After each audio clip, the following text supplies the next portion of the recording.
A lot of people, students, will not take leadership because of certain various factors. One, there is the way people have been socialized. Sometimes they can be made to believe that leadership always comes from someone else. So they always are followers.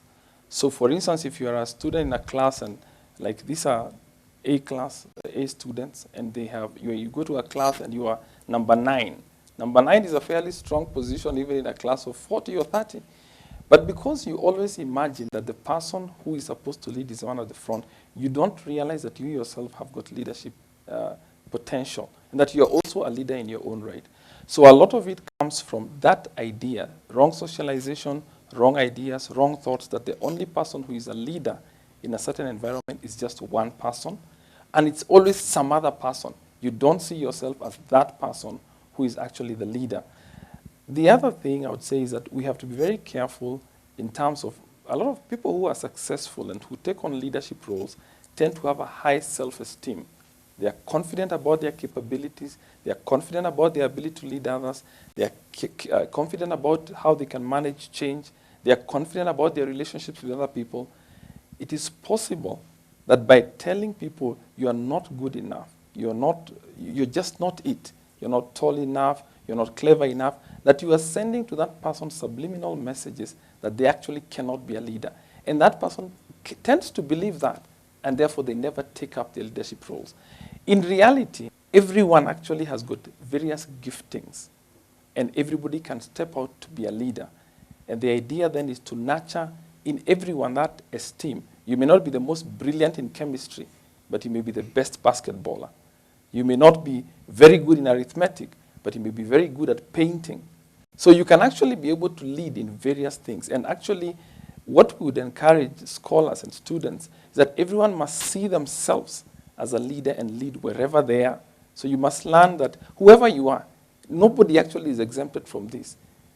Everybody actually has leadership capabilities and should be encouraged to discover them and nurture them in their area of excellence. I wanted to go back to Mr. Kibiru and ask you about the balance between what you called heroes of a course, being the academic giants in the school, and being given the opportunity to champion that heroism by leadership.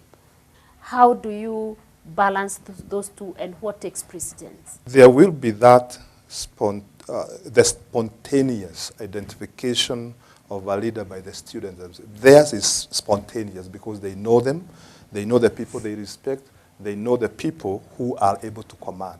And then now the intervention of the leadership of the teachers come in. But it is important to remember that the most powerful style of leadership is actually by action. Because in any organization, there is that perceived, this is where we are headed. And therefore, there are some people who don't talk, but they are always showing the way by their action. A student who is academically gifted, even when they have not been given the formal leadership position, whatever they do is noticed by the others.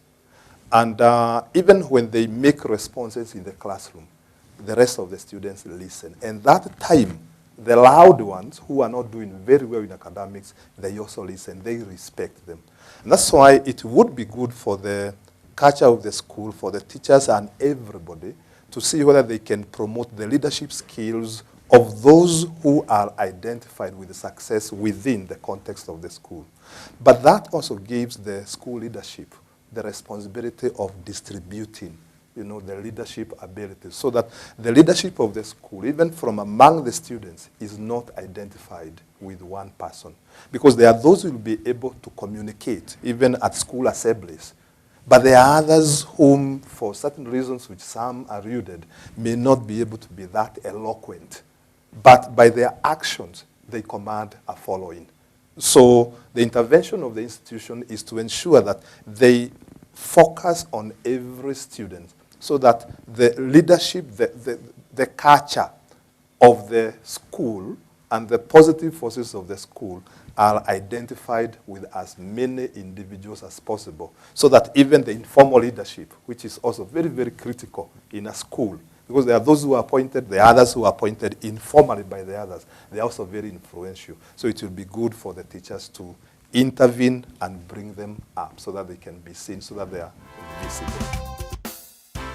Being a head girl, it taught me a lot. I had to multitask, you know, managing my studies and also controlling a population of 390 people. I don't think it was just something you could just do. It had to be in you. You had to make up your mind that you want to be a head girl. Yeah, I wouldn't say it was easy, but it was manageable.